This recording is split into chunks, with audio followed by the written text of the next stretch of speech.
না, তোর বাবাকে এক ফোন করেছি, একটা মেয়ে ফোন তুলে তখন দিয়ে কি সব বলে যাচ্ছে।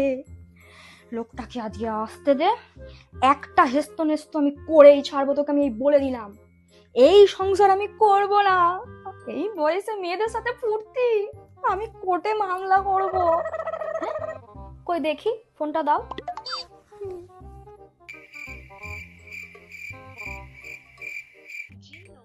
আপনি কল করেছেন সেটি বর্তমানে ব্যস্ত আছে। অনুগ্রহ করে কিছুক্ষণ পরে চেষ্টা করুন। উফ মা, কি যে করো না সামান্য কারণে, সত্যি। কি ব্যস্ত? দেখলি দেখলি, এই মেয়েটাই তখন থেকে বলে যাচ্ছে ব্যস্ত ব্যস্ত। তখন থেকে তোর বাবা এই মেয়েটার সাথে কিসের এত ব্যস্ত? ভগবান, তুলে নাও তুলে নাও, আমাকে নয় ওই মেয়েটাকে। উফ, এই ব্যস্ত সেই ব্যস্ত নয়,